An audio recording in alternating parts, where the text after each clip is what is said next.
Okay, welcome everybody. I'm so happy to see you all here. This is the 10-year anniversary edition launch of our Roath Writers Anthology. Genuinely, I cannot believe that it has been 10 years. I've been leading Roath Writers, and honestly, every single year just gets better and better. So I feel really grateful to be here tonight to celebrate with all of you and to hear some of your wonderful pieces from this fantastic edition. So what we're gonna do tonight is we're gonna have two sets of readers. The first set is going to come up very shortly, and they're going to read one or two pieces from the anthology. And then we'll have a little bit of a break where I'll tell you a bit about this particular edition and why it is so special and how it represents us as a writers group. And then we'll have a second set of readers before we finish off the evening. So I'm really pleased to welcome our first reader onto the stage. Our first reader was actually one of our fantastic editors for this anthology. So I'm really grateful that they are here to read for us tonight. So please help me welcome Dee Dickens. Hello, and I'm very, very happy to be able to be here. I'm going to do two poems. I wasn't sure which two out of the three I was going to do, but then I reread them and I thought, So this one is, who told you that about me? Who told you that about me? Who disclosed that the souls of my enemies are kept in jars with handwritten labels? Who blabbed about the notebook, the one with the details, the battles I fought to catch them, to imprison them in glass? See, there's this one on page 6. I tricked my enemy into climbing right in. I placed a facsimile of my smile so bright over the rim that he clambered right in, unable to escape when I tightened the lid. See this one on page 8? Fated to languish in a jar that held the pickles he was allergic to. I laughed so hard as I coated the bastard all over in lard and slid him inside, poking holes in the top, me breathing while he died. Who told you that about me? Who ran telling tales? Who dared to snitch about the souls of my adversaries being kept in old jam jars when none have escaped to tell the tale? Thank you. I'm actually really very fond of that poem now. Which other one are we going to do? There's not a lot of joy going on at the moment, so I wrote a poem about joy at Roath Writers, and this is it. There is a joy in the small things, in tickling a child and making them laugh, in crafting a poem that nobody gets, and yet there is no such thing as a small thing. All of the things are big. There is a joy in the big things, in tickling a child and making them laugh, in crafting a poem that nobody gets, and yet there is no such thing as a big thing. All the things are just things. There is a joy in things. There is a joy in counting the leaves on a tree. There is a joy in doing a penguin shuffle through autumn leaves. There is a joy in a conversation about whether the climate where penguins live, about whether there has ever been a penguin who shuffled through leaves. There is a joy in arguing about penguins and leaves. There is a joy in speaking your truth, in telling people to shut the fuck up, in holding politicians to account, to tickling a child and making them laugh. There is a joy in crafting a poem that nobody gets. Thank you. Oh, Dee, that was fantastic. Thank you so much. What a brilliant way to start our evening. Those were just lovely. Okay, let's welcome to the Zoom stage our next reader, Alex Edwards. Okay, hi. It's really great to be here because Roath Writers has always been a very welcoming, friendly and also kind of intellectually stimulating place as well. So this is a poem called The Alchemist, and it's about kind of wanting to be up there somewhere. The Alchemist. I want to breathe perfection, float on spangled sequins, feel soft amber sunlight drench my skin, soak in rivers of certainty to buy more time, swim up glistening waterfalls to source where Portuguese doors creak free passage, no dogs, to infinite energy. Important things are simple, they cry. They mean so powerful, so pure. No lotto bribe or backstage pass will let you in, but immutable, untamed, silence, burnt the lab coat, smashed glass vials, flew unfettered mercury to the pox-faced moon. Imagination's everything, she smirks, to make light of her failure, but even death is finite. Ankles shackled, she delicately snorts.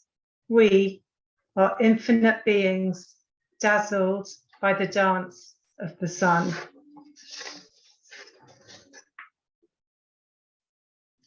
And this piece is complete contrast to that. It's looking at it's fiction because I can't do memoir because I embellish things, but it's about someone I knew when I was really small. And so I'm just reading the beginning bit of it. Hold out your hand. Kevin flinches. The ruler crashes down. A greenish yellow bogey runs onto his lip as he walks back to his desk. How was school, Antonella? Ma'am opens the car door. I want to go home. Mrs. Jones has permed grey blonde hair and wears dull check Barbara Woodhouse skirts. She never smiles or looks up from her desk, except to read us stories about John and Jane. She looms by the door. We fall into line. Scared sardines, we march into the playground. Glass bottles shine in royal blue crates. Drink your milk. Mrs. Jones glares at us with piercing crow eyes. The cream has floated to the top. The foil has been ripped by sparrows. Disgusting, I retch. I'm going to be sick. Kevin swigs his milk. I don't know how you can drink that stuff. Give me yours. His blue eyes sparkle. The playground's concrete with tarmac-filled holes. It has high red brick walls. I show Mrs. Jones my empty bottle. Go play. Jane Evans pulls out 2 sticks of chalk. She draws a hopscotch on the ground. I fill in the numbers 1 to 10. We use pebbles from the teacher's car park. Kevin stands in the shade, hands in his pocket. He smells, snorts Jane. The clock says 3:30. Mrs. Jones stands up and smooths her skirt. Your mother called the school. No dawdling. Walk straight home, she snaps. Come with us to the sweet shop. Jane Evans and Susan Croft grab my arms. But I'm not allowed. Scaredy cat, scaredy cat, scaredy cat. Don't mind them, whispers Kevin. I'll walk you home. We run down the back lane, through the estate, past sun-kissed fields. Is it true you're a gypsy? Of course it is, he smiles. Got a caravan and all. I'll show it to you one day. Buttercup, he whistles. He magics up 2 sugar lumps like the cubes Mrs. Jones put in her tea and holds out his hand. The dappled horse smooches his palm. Kevin giggles like a girl. Want to go? He digs into his back pocket. I slowly uncurl my fingers. What if she bites? She won't. Just hold your hand out like this. Buttercup's mouth is warm. It tickles, I shriek. Kevin laughs at me. His teeth are yellow. His jaw opens like a donkey. I follow him down the footpath. He picks me dandelions and bluebells. He shows me butterflies. That's the Red Admiral, see? We look for field mice like Timmy Willie, then we make mud pies. We leave the footpath for the lane. I hear a car beeping. A blue BMC grazes the verge. Man rolls down the window. Antonella, where have you been? Get in the car. Bye, Nella, Catherine waves. What are you doing with that boy, she shrieks. Why? Don't you dare answer back. Mum steps on the accelerator. I pick up Tabitha and hide in my bedroom, then sneak back downstairs to fetch some juice, but the kitchen door is shut. Words float through the cracks. Filthy, unkempt, thief, a dreadful people. They don't mean no harm, Dad grunts. I tiptoe back upstairs. His father wears earrings! Mum yells like it's the worst thing on earth. How can you talk to that boy? He's disgusting. He smells, sneers my PE partner, Tracy Briggs. You're weird talking to tramps playing football. I kick her. She pinches me. I pull her hair. We stand in opposite corners. So unladylike. Any more fighting and I'll bang your heads together, scolds Mrs. Jones. Tracy sticks her leg out to trip me up as we leave the hall. Cow, I hiss. Unbelievable, a demerit. Mum storms into the sitting room. Dad and I watching Casey Jones. You should be ashamed of yourself, Antonella, fighting like a ruffian. Dad laughs. David, there is nothing funny about this. At least she knows how to stick up for herself. It's that dreadful boy. He's a bad influence on her. Mum sniffs. I don't want you walking home with that filthy gypsy. You understand? That's it. So yeah, to find out what happens, you have to get the anthology. Wow, thank you so much, Alex. What a contrast between those two pieces. Absolutely. Great to see that range. And yeah, if you want to see what happens, definitely pick up a copy of this anthology. Thank you so much. Okay, next up is William Dean Ford. Please help me welcome him to the stage.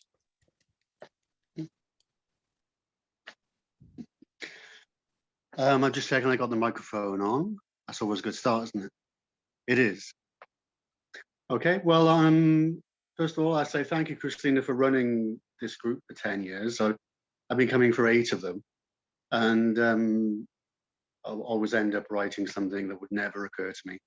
And so, and met some good people, made some good friends. So it's all good. And now the reading.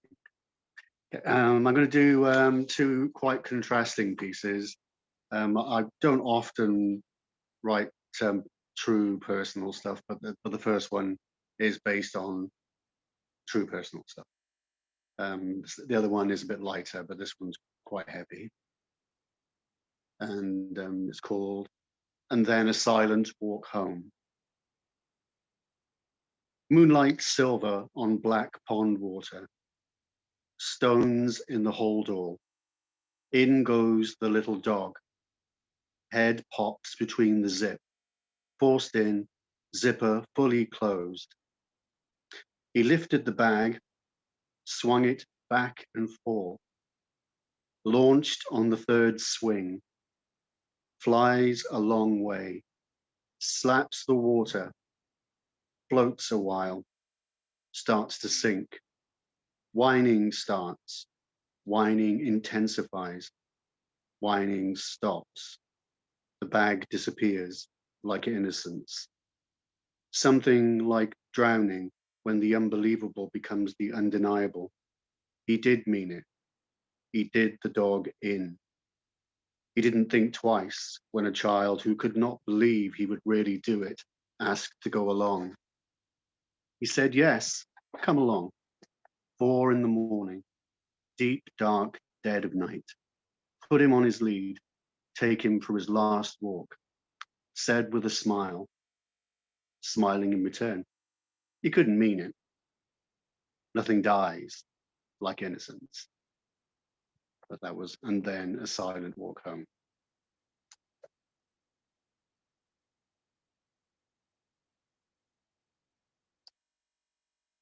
Okay. The next one is more of a work of imagination, and it's got one of the longest titles I've ever used as a title. Deep breath at the title. The folly of asking a raindrop, the folly of asking where a raindrop came from, and the resultant experience of being cast as a very minor player in someone else's epic tale. The raindrop said, I've been here since the moment there existed a thing that came to be known as rain. As you understand the concept, I've lived more lives than I have the numbers to count. For millions of years, I fell towards magma and was rendered into steam time and time again, getting closer to the liquid fire each time before losing my form until continents finally cooled into rock and I landed on solid ground for the first time.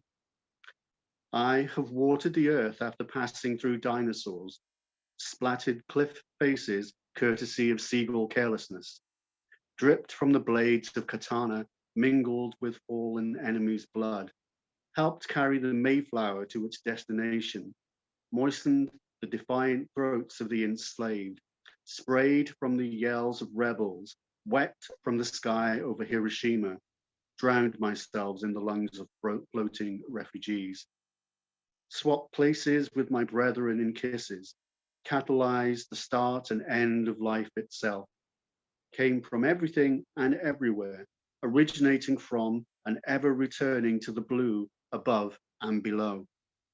You are yourself mostly rain, so I may have also come from, and my path may find me returning to the essence of you.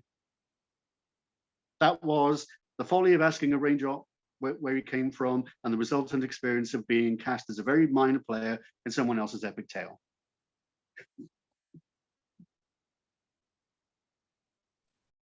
That was fabulous, Will. Thank you so much for both the powerful, really powerful poem and the thought-provoking one too. I love the idea that we might also be mostly made of rain, and thinking about that raindrop. So thank you for that. Okay, next up, joining us, I think probably from furthest afield today at our launch is Naira Sihik. Come on up to the Zoom stage. You are on mute. Hello, I always do that. Sorry, Christina, I didn't tell you how to pronounce my surname. That's my fault. It's Naira Chehich, and thank you so much. I am in France. I've been coming to Roath Writers for 6 months, and it's just the most wonderful group of people. I love every meeting. And yeah, my first piece is a short poem called First Invention. She takes a step and then another without going any further. We marvel at her invention and her intention to take one more step. A coloured wooden letter clattering in a plastic cup is her composition, her performance, and we clap. That plastic cup is filled with water, imagined, invented, sipped right up. When walking becomes habitual, when drinking becomes a distraction, when making music becomes serious art, I hope she takes each step like it's her first, sighs an ah of satisfaction at an empty cup, and makes music most when she's told to shut up.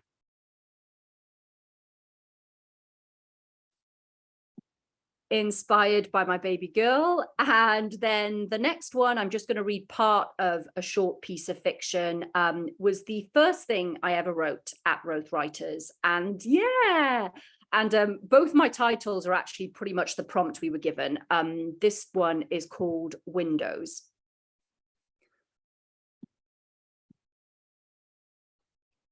Windows.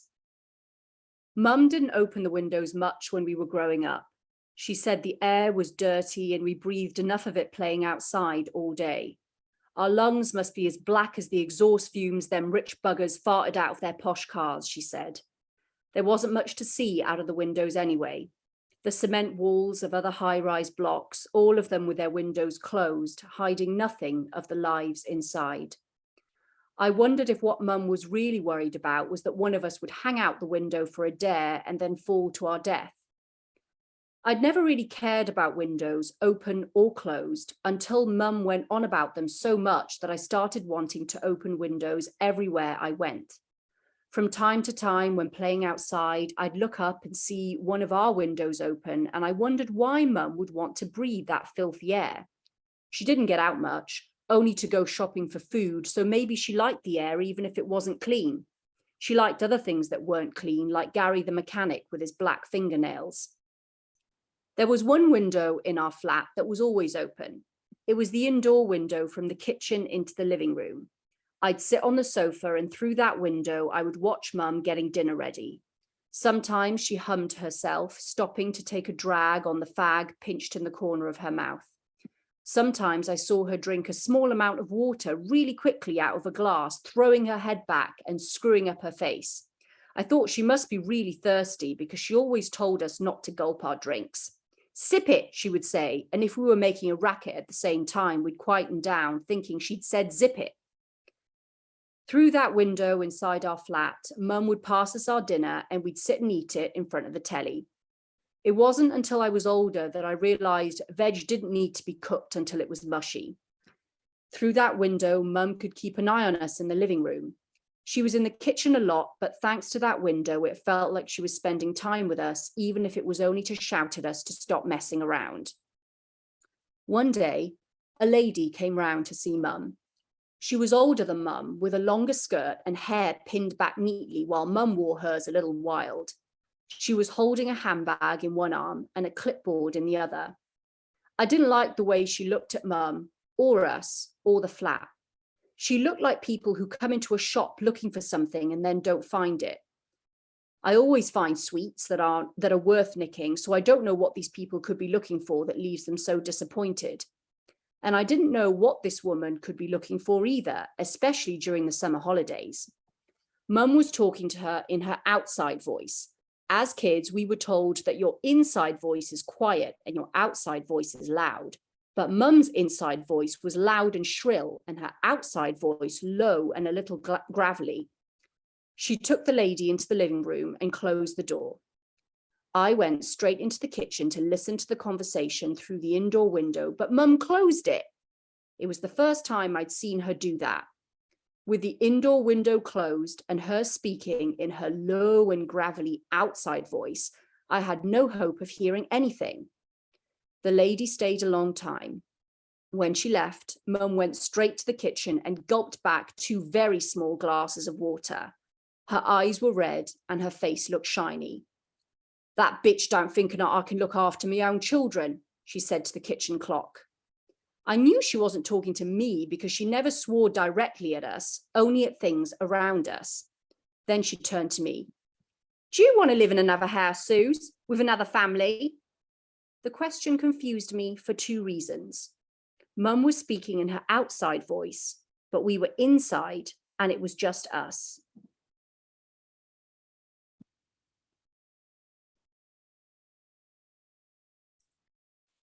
What fantastic pieces. Thank you so much for sharing those with us tonight. And what an amazing treat as well to hear, that was the first prompt that you had at Roath Writers. That's amazing. So yeah, thank you. That was fantastic. Okay, last but not least, in set number 1, please help me welcome Ashley Edge to the stage. Evening all. Okay. So my screen's about to go dead. Black, cool. So I'm going to do the dark one first because then you finish with the light, I always say. So brother, I'm sorry. My heart can't take, bear with. My heart can't take the constant ache, the constant pining for a nugget of news, for a taste of your life. Time stretches like cracked elastic. You've grown from boy to man. Years ticked by, keep on ticking. Tinnitus of missed time. I'd hoped to show you how to cross a ball, to land it on a penny. I'd hoped to perch on your bed with a book, to open your eyes to magic. I'd hoped to help if you struggled in English, to whisper the answers, to get you that A. But my heart can't take the constant ache, can't take the constant pining. My mind can't take the constant ache, the thought you grew without me. I'd hoped you'd come to me just once. I'd hoped you'd reach for your sister. I'd hoped you'd listen to my words, my truth about the monster you love. But brainwashing works and you learnt from the best. Brainwashing works and you lived with the best. I'd hoped you'd see my sincerity when I tried to take you away. My fear was he loved you too much, the way he loved all of us. But brainwashing works and sons adore dads, so my words just rattled and stung. I'd hoped to vet and inspect your girlfriends, hold you tight when they broke your heart. I'd hoped to be there when you met the one. I'd hoped to be at your wedding. My skin seeps sweat at the sight I feared. You shared a loving picture of your wife in his paternal hug. Smiles all around, ignorance abounds. My roar simply bounces off walls. My heart can't take the knowing ache of what will be will be. My mouth can't stand the muzzle it wears. My mind can't take the ignorance. I'd hoped to be a caring aunt that watched your children blossom, but I picture the pictures of loving embraces with my faceless, fear-eyed niece, and my heart can't take the knowing ache, the taste of horror, the scent of pain. See, brainwashing works, and you learn from the best, and I just can't take this knowing ache. There you go. Oh, close it now. So, yeah, sorry, I should have given that a content warning. I'm really sorry for not doing. Yeah. So I'm going to move on to Medicat, which is, yeah. So change tone, one sec. Smile and dial down your anger, for the one with the purr is here to lay upon you, to knead at your chest with open claws and whiskers at twitch. Let go of your rage. Sit still. Breathe. My heartbeat matches yours. My purr syncs with your lungs. Look away from the red. Avoid the matador's law. For when he lifts his muleta, hungry quicksand beckons. So come, sit down. Let me swish my tail in your mouth. Be annoyed by fur on your tongue, not the world beyond. Keep still, my precious human. Let me drown your distress with feline. I am no sponge, here to soak up your angst. So let me be your sole focus. Let me guide you from your cliff. Stop you falling. Stop you crumbling. Stop you crashing into ocean. Let me guide you from the pain that spreads tender skin, that bubbles in your stomach, that besieges your brain.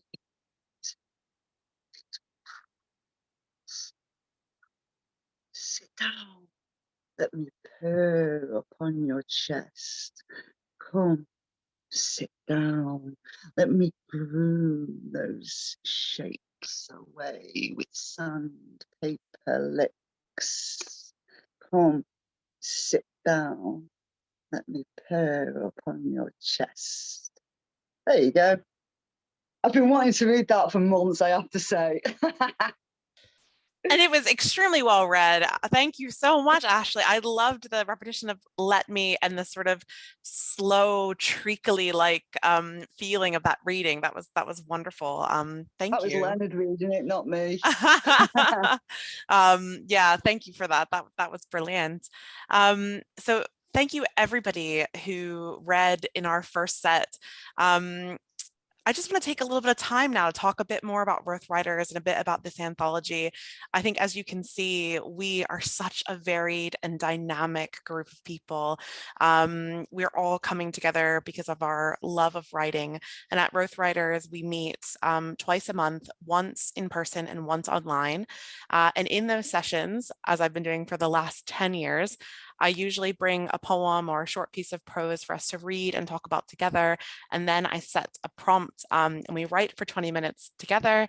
And then we have a chance to read out. And the pieces that you've heard tonight, as well as the pieces that you'll continue to hear, have all been inspired by a Roath Writer session. And so this anthology specifically acts as a celebration of our last hybrid year together, but also it's a particularly special one because it's also a reflection on the last 10 years that we've spent together. And so in this anthology, I've included a lot of different kinds of things for us to to reflect on that. So the first thing that I decided to put in was notes that I took over the last 10 years at Roath Writer sessions. So when you get a copy of this anthology, you will see just pages and pages of my notes from Roath Writers, looking very tiny.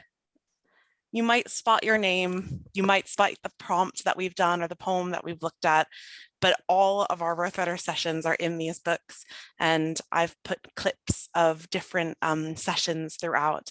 I've also put some snippets of Zoom conversations that we've had, which I think will be a really nice way for people to get a sense of our, not just our kind of love for each other and our praise and our support, but also the sense of humor that carries on through Roath Writers, which I really enjoy. Also, for those of you who have the book already, you will notice that there is a word cloud. So I'm going to share that on the screen for people who haven't seen it. So this word cloud is in the beginning of the book, and this is looking at all of our introductions, all of the introductions that I've written for every anthology up until now. And these are some of the words that I've chosen over these last 10 years to talk about Roath Writers. And I think you can see that we have a lot of things about welcoming, sharing, freedom, creativity. And I think these things are absolutely what Roath Writers is really about. And I have to say, not only have we included these things, but we've also had a very special cover designed for us this year by Simon L. Reed, who's designed every cover except for the very first one. The very first one, we used a template cover. It was the first time I'd ever done an anthology. So I picked one, and Simon was like, oh, we could do better than this. And every single year he has. So I'm going to share with you the cover of the anthology as well. This is the front. And it's no exaggeration to say that when Simon shared this cover with me, I had a little cry. Simon put a note in the edition, which I won't read out tonight, but I thought I would just let you know the significance of this cover. So when we first started Roath Writers, we met at the gates in Roath on Keppoch Street, and Simon was there, the person who designed our cover anthology, and he's been there for many, many sessions in the last 10 years since. And this cover represents the sky that night on the very first Roath Writers session.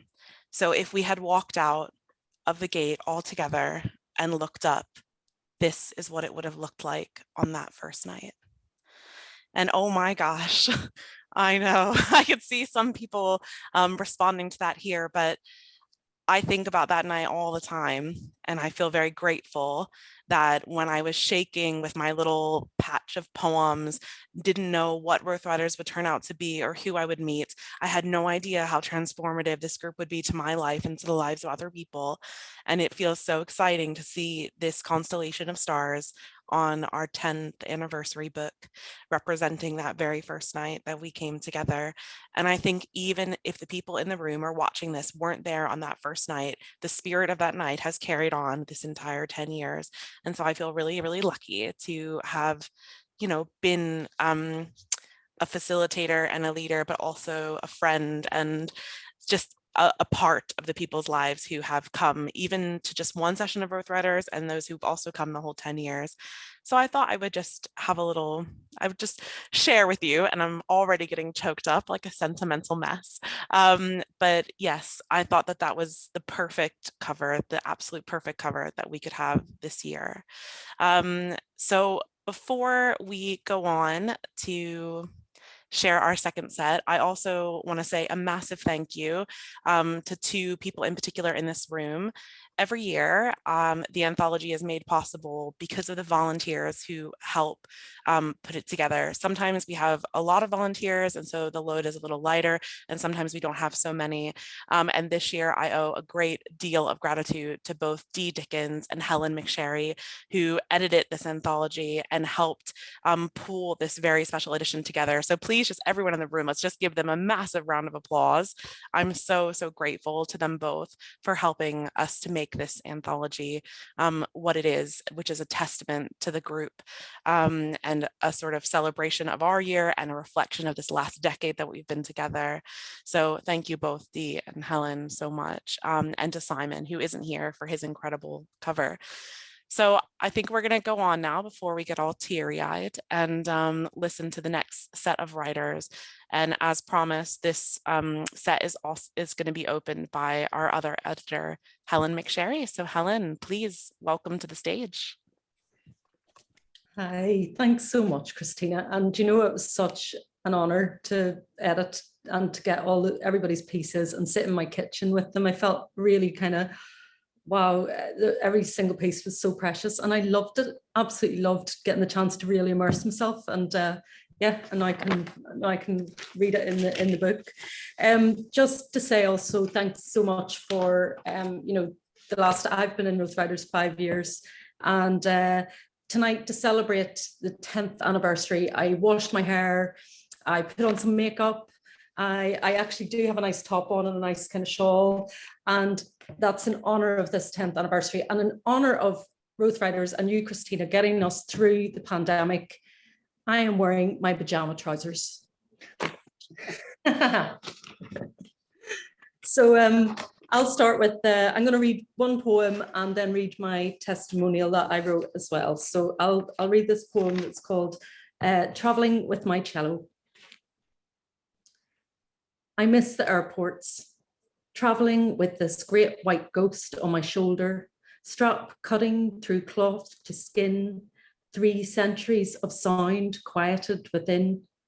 I miss the ushering of it all through strangers who sideways glance but never ask. What would they ask? How do you get that under your chin? What's in there? A dead body? Or where are you heading? What sounds will you make? How many will hear you? I miss the safety of waiting, me seated at the gate, my other half pulled close to my side, arm loose around the cool of its case. I miss that space, that time of aloneness together, breathing in recycled air like there'll never be a tomorrow. So yeah, thank you for the opportunity to write that. I would never, like someone else was saying earlier when we were chatting, or somebody else said, they don't get to write these things otherwise. It's amazing what comes out. So yeah, I'll just read my testimonial because yeah. So I say, well, another year passes, and just like that, we're back in the room, fully formed, fleshy-faced, breathing words off pages into actual spaces with ears and eyes and mouths and legs. PJs are out the window. Well, applause is unmuted. Emojis and chat boxes are yesterday's junk. Well, for one meeting a month. The other remains on Zoom, and thank goodness, those of you who cannot make it in person are loud in their absence, keeping us precious threads of writers together in our carefully woven new normal garment is paramount. And it really is. I'm so glad that we still do the Zoom, that we all get together, you know, that we can all be and here tonight as well. I feel lucky to know you all, lucky to be part of you all and you of me, lucky to now be able to listen and type and chat simultaneously. Do not want to lose that skill. Lucky to realise that although meeting some of you for the very first time in person after knowing you virtually for so long, I was getting the whole of you all along. That Zoom was stealing not as much as I feared, that we'd risen above the wave of pandemic, swum in the torrents of it at times, maybe even drowned a little, but still here we are. And I am grateful. I can tell you all that emerging back into the world has not been as easy as I would have liked. I know many feel the same. Having Roath Writers to be my first in-person puddle to dip the toes into has meant everything. Now I feel back in the lake of you all, in both of the mediums we come together.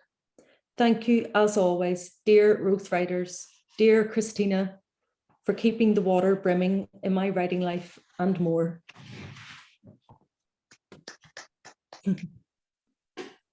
Thanks. Oh, Helen, thank you so much, not only for your gorgeous, gorgeous poem, but for that testimonial. I feel like if I'm going to cry definitely tonight. I can already feel it. It's just brimming there. Thank you so much. It was such a wonderful thing to hear your experience as well in that testimonial. And I know, you know, it resonates with other people in the group. So thank you. I appreciate it. Okay, next person to welcome up to the Zoom stage, please, Gordon Anderson, come on up. Hey everybody, can you hear me okay? I've not used this laptop before. I am a mess today. Everything is weird. I forgot this was even happening for a while because everything's been so weird. Advice of the day, do not try and buy a cheap used car. Just don't do it. Don't do it. It is terrible. It is terrible. Anyway, it is lovely to be here with you all tonight, and I can say nothing even half as articulate as what's been said already. But it is a lovely thing to be part of. And long may it rain. So yeah, after all that beautiful stuff, and including from Helen there, one of my weird fucking poems, basically. So I'm going to read off my phone because there's anything I've got it on right now. This is just, some weird poem about, it's just me taking the piss out of poetry and stuff, really. So again, just as usual. This poem is called Trim Your Darlings. What'll it be, says the poet, as I sink into his chair. Remove my glasses, scowl at the face in the mirror. I exhale, not wasting precious syllables. I know he's counting. Tapping trochees on the backrest. Okay, I say, give me the Shelley Winters. You know, consumption, cold cream, submission, bad dreams, the poor posture, the cheap claret, the waste paper, the freezing garret up the creaking staircase. Do it all, and let us never speak of this again. Fine, he says, master of the short form, and sets to work, his trimmer pulsing. I am.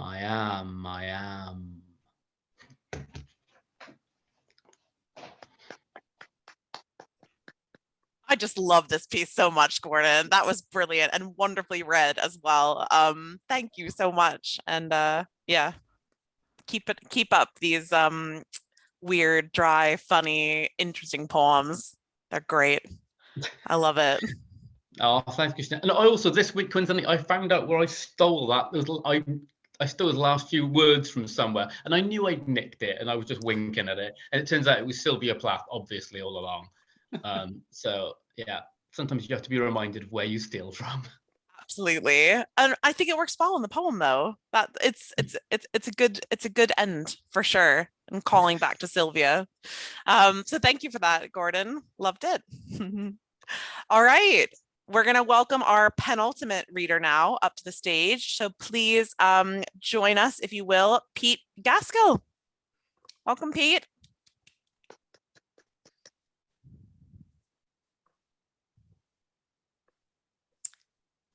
Ooh. You can hear me now? Yes. See me? Yep. We can hear you and we can see you now. Thank you. Yeah, I've been on my laptop hitherto. It's got no camera that works. So I thought if I was going to read, you better be able to see me. So I've gone on my phone. So if you can hear, I find it harder to hear you because it's quite a speaker, but if you can hear me, that's great. Okay, well, lovely to be welcomed into the fold here. My piece is a short story, so I'll just read the first couple of pages. And it was a prompt called The Liminal. Now, I didn't really know what that was. I heard of subliminal. I knew what that was about, but I understood more about subliminal when I found out about liminal. So I started. I can't remember what I wrote in the on the occasion, but this is developed into a story about somebody I know quite well, who I will just say doesn't suffer from the condition that is described in the story. You'll get an idea of the person's situation from the first couple of pages. But what I'd just like to say, having just heard your explanation about the cover that Simon did, I'm very chuffed that I just purely by happenstance, there's a reference in my last paragraph to that image, which I won't read to because it's the end of the story. But just look out for that. Just think of the cover of the anthology when you finish reading the story, okay? Right. Thanks, Christina. I'm gonna fire away, okay? Just read 2 pages. Yeah, that would be great. And then we will people are going to definitely want to see that last reference. So yeah, 2 pages, perfect. Okay, crossing the liminal. All inclusive, his guest status clearly identifiable by the plastic bracelet they strapped round his wrists at reception. Blue, the coolest of colours. It reinforced the calm he felt now his holiday was circumscribed by predictability. All-inclusive meant everything he might need would be available within the confines of this hotel. Okay, the food choice might get boring, but the important thing was Stephen felt safe. Arlene, though, would have preferences of her own, and he should have reckoned for these. But it had all been a last-minute rush to book. Getting the Thompson deal meant sharing, and Stephen had been hard-pressed to find a companion for the holiday. Freshly arrived from Australia, Stephen knew Arlene only as the latest reader to join his international book club. That they preferred such different fiction genres should have indicated their differences, but as the price was irresistible, they agreed to share the twin-room holiday package, on a platonic basis, naturally. All went to plan till the 4th day, although their compatibility was first challenged when their rep presented the company's coach tour options. A girl from the outback, Arlene was attracted by a trip to the sand dunes, an unusual feature for a tropical island.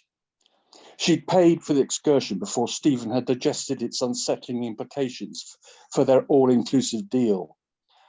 Arlene was sure there would be a decent bar on the beach at the far side of the dunes.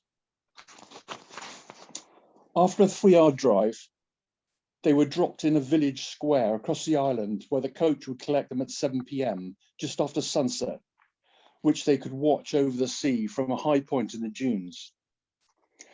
Only a few square miles in area, bounded by the sea and a road. For agoraphobic Stephen, this might well have been the Sahara. In a group, though, Stephen felt safe. It felt safe enough. A breeze blowing off the sea cooled their faces as they marched up and down the shifting dunes into the midday sun. The sand surprisingly firm, its warmth inviting the walkers to go barefoot. Stephen reluctantly followed the others in removing his shoes, but he declined Arlene's invitation to roll down the side of a dune with her. Reaching the beach, they found Paddy's bar, where several of the group sat down at tables outside and ordered lunch. Washing their enchilada down with Guinness, they watched the windsurfers and at Arlene's suggestion, again, traded rounds of drinks on bets as to which surfer would stay upright longest. Last to leave the bar to head back towards the dunes, Stephen and Arlene became further distracted as they passed through an area reserved for nude bathers. Or rather, Arlene did. She removed her top and invited Stephen to strip, if only to blend with their surroundings. He declined. As they lay on the sand, he dozed while his companion relayed her giggling commentary on the men self-consciously strutting their prowess around them. I'll pause there. leave you hanging on that line. Oh, great place to stop. I feel like, yeah, you're going to compel a lot of readers to come to see what happens there. So thank you so much for that, Pete. That was wonderful. Okay, good. Well, thank you. And yeah, I'm enjoying the rest of the book. I've got my copy too, so I better just show you that. Oh, gorgeous. Thanks. Oh, thank you so much. That's wonderful. So I am just going to do a call out because I see we have another contributor who's entered the room, and I wanted to see if she would like to read. So Dervla O'Brien, would you like to read for us before we have our final reader? Yeah, that would be great. Awesome. Apologies for coming late. Thanks. Okay. Yeah, I've just found the file. So the first one is called Chimney. As it fell, I thought of parboiled eggs. When you crack into their shell and hold your breath and they disappoint, still uncooked, gelled inside, still translucent, stopped before becoming opaque, mucus yellow slopping over fractured shell. When the egg doesn't boil right, I think of stolen homes, chickens who lay and lay and lay and do not get to love, do not get to peck at warm, downy chicks, groom them free of straw or truckle clucks as they fail to fly too far, tiny sparrow wings disproportionate to a belly. I see the egg cup filled with shards, hostile remains of a broken home, poorly cooked in the end, inedible, a waste on all accounts. As I scrape it into the food bin and look up to the news, collage visuals, videos of a home being bulldozed to shards, chimney knocking off like an egg top, metal ball thumping cracks over the walls like the bulged bowl of a teaspoon. One hard knock, then it lets itself in. This is one of 1,000 such homes up and down the country, a sedate man voices dispassionately, a series of tragedies leading to panic in the construction industry as it became clear the cheapest and most widely used housing insulation is indeed directly linked to ovarian cancer. Echoes, of course, of the lead or asbestos or cladding or mica brick scandals of the past. Documents leaked today suggest some Downing Street officials may be made aware of this at least a decade ago. No comments have been made at this time. All those implicated remain out of the country as they are attending this year's party conference and are currently on a cruise ship somewhere in the Mediterranean. The man holds his pop star mic with his fist. He asks local residents to comment, how does it feel to lose your home? How does it feel to have no compensation from this government? What is your plan now? The man brushes concrete dust from his suit, breathes in just a whiff of the damned insulation for authenticity. He climbs into a car, he drives home. That's the first piece. I think my housemate is locked out, so I'm just going to get her in, and then I will come right back and leave the second piece. That's absolutely fine. I'll just make a little note here that I absolutely loved the egg and the chick imagery in that piece. I could see a lot of people nodding in that as well. Lots of lovely sounds and rhythms. I could hear Dervla read every day. I love your voice, Dervla. Hope your housemate's all right. Welcome back. I have got my housemate inside. So yeah, I'll do the second piece now. This one is called Magic Tricks. This is the first part. It's dark like space. It's dark like echoes by the river at night. It's dark like when you find a glass of thin water in a liquid ink swim when you wake because you're too hot. It's very dark until there's velvet shimmering like a bin bag caught on branches in the river, and then there's a hint of glitter, like stars or like shards of glass when you drop your water cup, hitting it with an uncertain elbow when you try to drink. But the stage lights grow, hot like cheekbones when someone looks. The stage lights a glow of geometry, crevice, corner, edge, a box upon its velvet shelf. There's too much hidden, but you already look past to what seems to be, to what may be there. Maybe scheming, plotting misdirects, ice cream cones of light may delight the children, but a cynic looks for conspiracy. Cups cover balls, they switch, they flow in practice choreo, but this trick, you know, you've seen it, you see past. Give me another, you nearly snarl across the giggles of your niece beside you. Though you say the children's party is a fun, amusing show, there's a wish that dies inside of you for magic tricks to grow. Darkness bubbles deep like yeast within a dough. To gain anything, you have to let something disappear.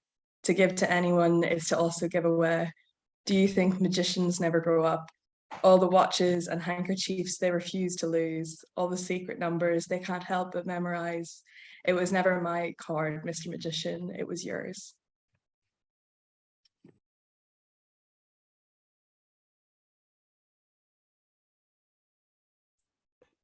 Thank you so much. That's such a fantastic sequence poem that just, you have such an incredible eye for detail, Dervla. I'm so grateful that you were able to come and read tonight for us. So thank you so much for that. So we only have one more reader left. Last but certainly not least, I put this reader at the end because her wonderful poem is at the very end of this edition. And so please help me welcome Anna Fruin to the stage. Come on, Anna. Thank you so much.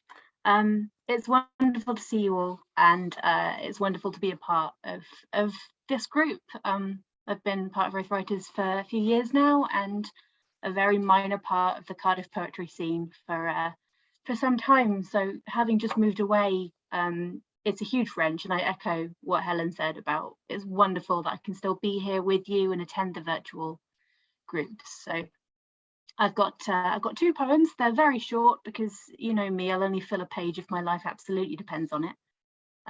So my first one is called Lost.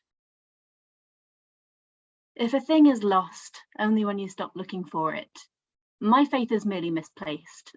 One day Mum will call about a box in the attic holding dusty cassette tapes and a dented penny whistle, and there it will be, wrapped in a lone greyish sock, bright as a chipped marble. A lot of my poems wind up revolving around faith stuff, so that one shouldn't be too much of a surprise. But the last one I'm reading is the last one in the book. As you said, Christina, it's called Moon Days. Feels very relevant at the moment. When the grey dark settles purring on my chest, I am reminded that the dizzy rush of sunshine is not the only kind of joy. The heavy rest of this, the sky muttering rain, rain, is the peace I need right now. This is the other side of the coin, the moon days to summer's sun. Warmth no longer pours daily abundantly from the sky. Instead, I wrap it in blankets, in rubber bottles, in bed, and hold tight, letting it soften me. Sleep comes soon, soon. Thank you. Oh, Anna, thank you so much. I know you said they're short, but they're so perfectly formed, wonderful poems to finish our readings with this evening. So thank you so much for that. And thank you so much to all the readers tonight. Before we wrap up, I have a little surprise that I'm going to share with the group. So I'm going to share my screen. This is something really small that I made to try and commemorate what we've had together. I felt like that ended up being an impossible task, just because it's so hard to wrap in what it means to have spent 10 years with Roath Writers, and to have met and become friends with so many people who've come in and out of this group. But I hope this small thing will just give us sort of sense of who we are and what those 10 years have been like. So let's have a look.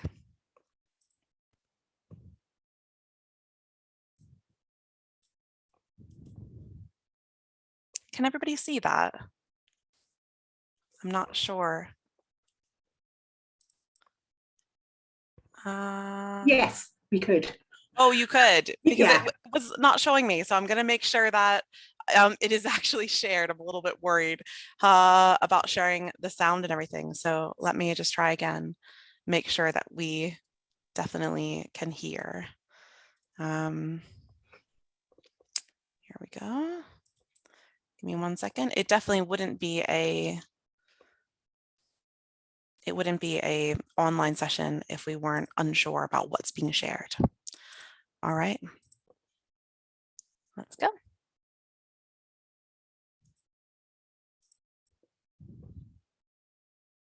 Can you hear that?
Oh. I thought we'd just have a little end there of our night, just celebrating the 10 years that we've spent together and looking ahead to the next 10 years. So thank you all so much, everybody, for whatever part you've played, however often you attend or little you attend, every person who's ever come to Roath Writers, I'm so, so grateful for. So if you haven't yet had a chance to pick up this anthology, I'm putting the link here in the chat for you. I'm going to turn off the recorder now because we're going to do what we do at Roath Writers, which means we're going to grab a drink and head to the virtual pub. So thank you all so much for being here. It's been an absolutely wonderful evening. Thank you for your fantastic readings and for the community that you've helped me build over the last 10 years. You're brilliant. Thank you.